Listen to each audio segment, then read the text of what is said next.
মানবাজার বিধানসভা আসনে আবারও তৃণমূল কংগ্রেসের পক্ষ থেকে প্রার্থী করা হয়েছে বিদায়ী মন্ত্রী সন্ধ্যা রানী টুডুকে। তিনি গত 3 বারের নির্বাচিত বিধায়ক।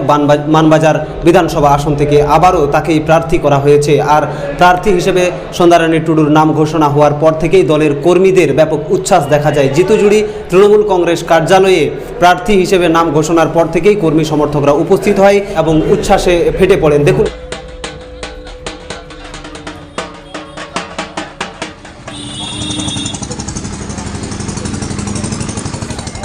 আবার আস্থা রাখলো আপনার উপরে, আবার প্রার্থী করলো। লড়াইটা কোন জায়গায় হবে, কিভাবে লড়াই চলবে?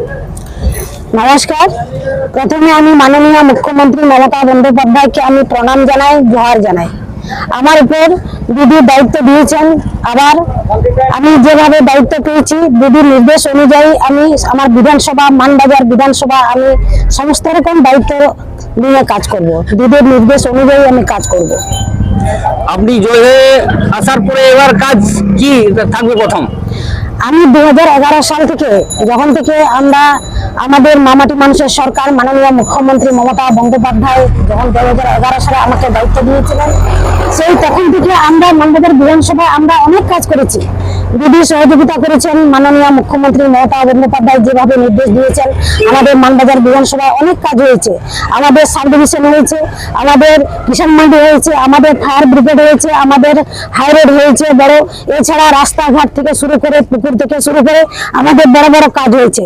এছাড়া আগামী দিন আমাদের যে বাকি কাজগুলো আছে, যেমন হসপিটাল, ব্রিজ, আরো রাস্তা, আরো সেরকম কালভার্ট থেকে শুরু করে আর যেগুলো আমার মানবাজার বিধানসভায় কাজ বাকি বাকি আছে, সেগুলো আমি পূরণ করার চেষ্টা করব। যে বিজেপি এই বিধানসভা ক্যান্ডিডেট ঘোষণা হয়েছে, ময়না মণ্ডলকে টিকিট দিতে কতটা কঠিন হবে মনে হচ্ছে? আমাদের কোনো কঠিন হবে না। আমাদের প্রথম থেকে আমরা যেভাবে লড়াই করে এসেছি, আমাদের সৈনিকগণ আছে, আমাদের লড়াকু নেতা নেতৃত্ব, আমাদের দলের যতগুলো যেমন আছে, আমরা সঠিকভাবে আছি। আমরা যেভাবে লড়াই করে এসেছি তেমনি ভাবেই আমাদের লড়াই চলবে।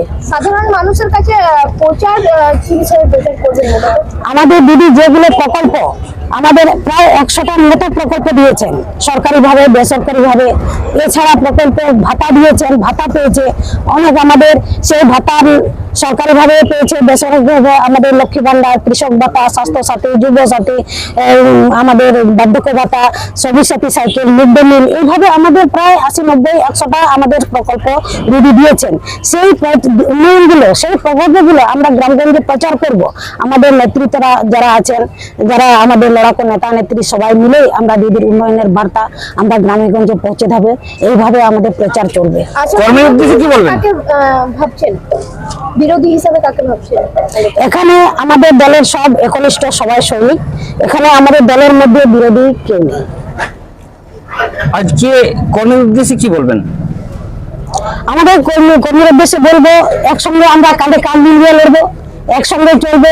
আগামী দিন যেভাবে আমরা লড়াই করে এসেছি, মানবাজার বিধানসভাকে আমরা এতদিন পর্যন্ত ভালো লিড দিয়ে এসেছি, এবারও আমরা 25 থেকে 30,000 পর্যন্ত আমরা লিড দেবো।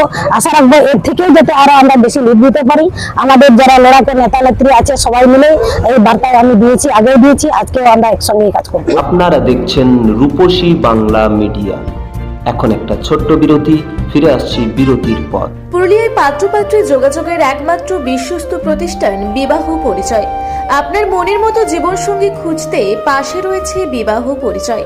তাই আর দেরি না করে আজই যোগাযোগ করুন বিবাহ পরিচয়। Municipality commercial complex, 2nd floor, Chaibasa road, opposite PWD office, Purulia. Mobile নম্বর 9232440272। ফিরে এলাম বিরতির পর। আপনারা দেখছেন রূপসী বাংলা মিডিয়া।